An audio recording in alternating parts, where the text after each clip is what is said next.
world-class storytellers utilize three basic principles.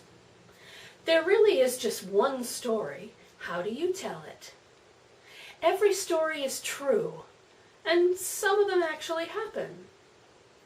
When a story begins with "once upon a time," it pertains to everyone who hears it. Once upon a time, there was a fearless little tomboy named Pam. I spent much of my early years outside, proving to the boys that I could do anything they could do.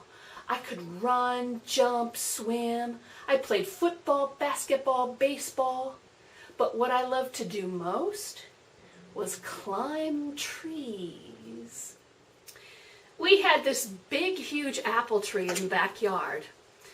The branches were so big and they were situated in such a way that I was actually able to take naps in that tree.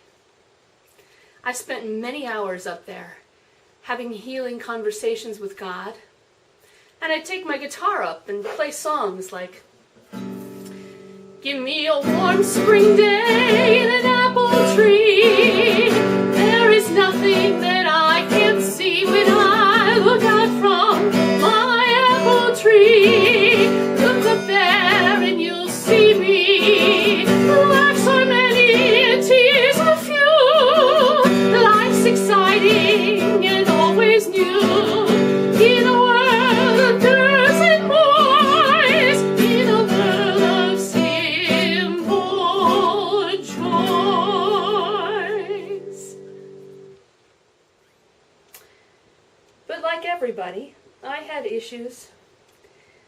You see, my challenges basically existed indoors. My father was generally away traveling on business, and my mother was severely depressed.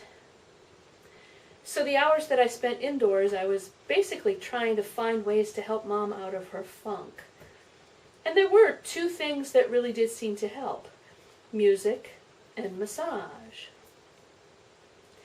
Picture a fairly hefty lady lying face down on her bed with, at the time, a pretty tiny Pammy sitting straddled on her lower back. We'd put a big stack of records on the record player. We would play everything from the Andrews Sisters to Tom Jones singing, "What's New, Pussycat? Whoa, whoa, whoa." I can still imagine her back looking like this vast canvas. And I'd take a bottle of Johnson's baby lotion and I'd squirt it all over her back until she looked like this pink Jackson Pollock paint. And I'd set to work meticulously rubbing the lotion into her skin and listening to her moans of joy. I'm grateful that I had challenges as a kid.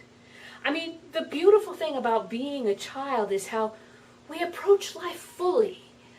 We utilize our creativity and we express ourselves without judgment or hesitation. I've tried to carry that spirit into adulthood by developing my passions. I've given countless musical performances, and I started my own massage therapy business. I've basically been able to grow through the challenges in my life, but one that really eluded me was public speaking. You know, it's funny because I've literally sung in front of thousands of people in places like Carnegie Hall and St. Patrick's Cathedral with orchestra, and yet public speaking used to scare the heck out of me. Finally came to realize is that public speaking is an art form. It requires the same kind of dedication, development, and practice as what I've been giving music and massage. It requires years of trial and error, falling on your face and getting back up again. Like every other art form, public speaking requires that you give everything that you're made of. I think it's time to combine the arts of music, massage, and public speaking into a uniquely new art form. I want to create healing events where people can experience world-class music, great body work, and spiritually uplifting speeches all in the same place. For you see, my friends, the moral of this story is to take the things that are difficult in your life and make adversity your friend.